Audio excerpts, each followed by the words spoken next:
Nesse último vídeo sobre discipulado, vamos ver que o amor constrói, mas com a nossa ajuda. Se vamos apoiar o processo de discipulado de alguém, eu diria que Cristo seria uma boa referência. Aquele que ele escolheu ensinar, ele treinou de forma intensa e contínua pela duração do seu ministério. Ele comia com eles, ele ia a compromissos sociais com eles, ele viajava ao lado deles, ensinava ao lado deles. Em resumo, vivia com eles.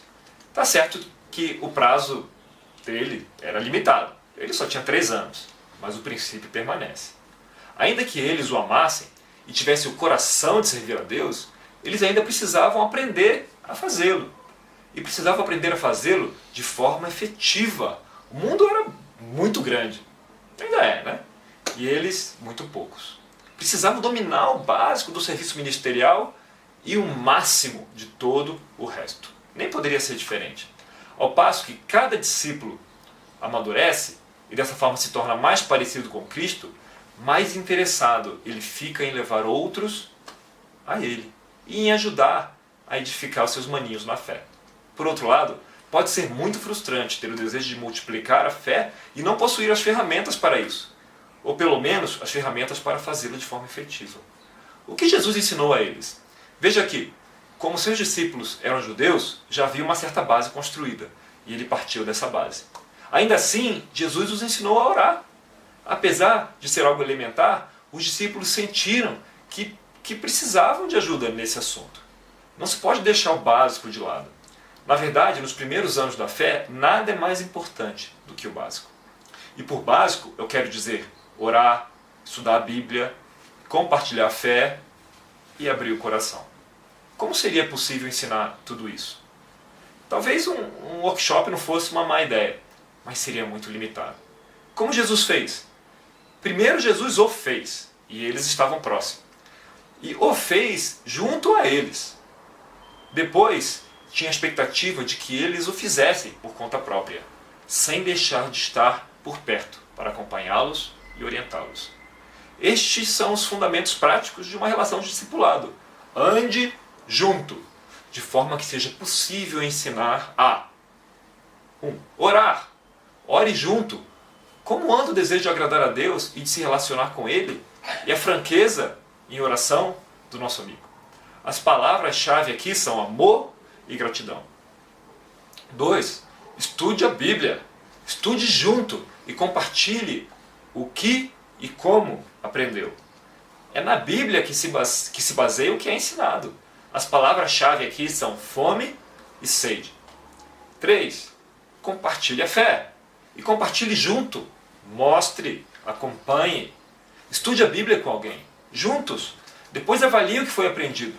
Verifique áreas de insegurança e ajude a superar essas áreas. A palavra-chave aqui, as palavras-chave são instrução e confiança. 4. Fale do coração. Compartilhe de algumas dificuldades com profundidade. Depois ouça. Já falamos um pouco sobre isso.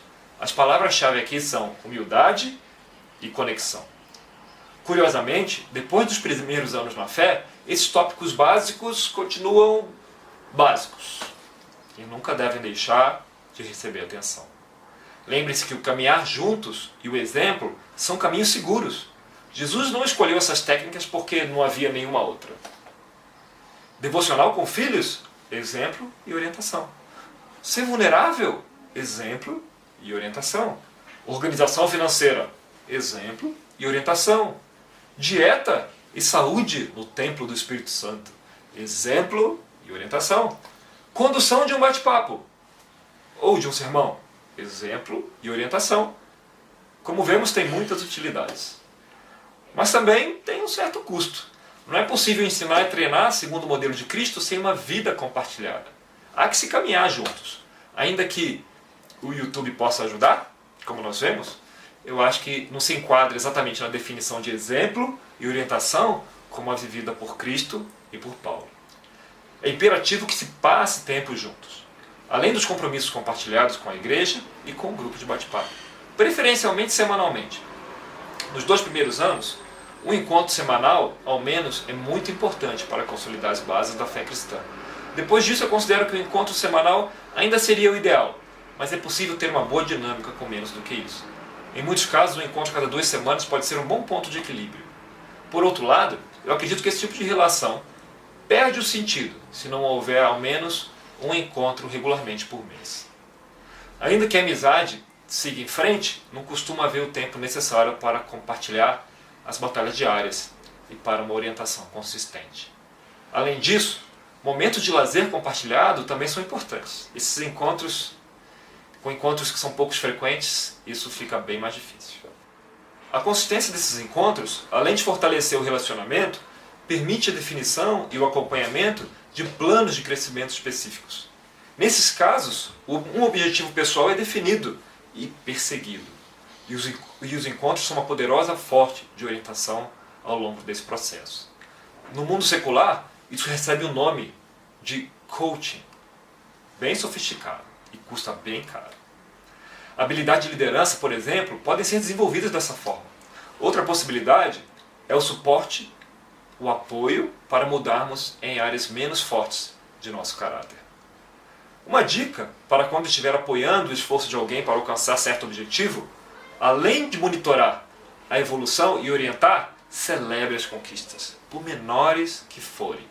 E depois de encorajar, encoraje novamente.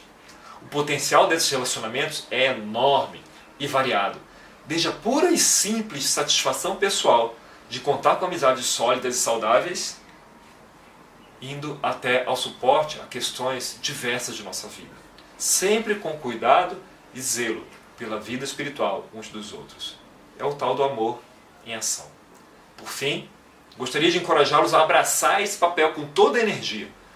Poucos momentos são mais recompensadores do que aqueles em que aproveitamos uma oportunidade para ajudar alguém espiritualmente.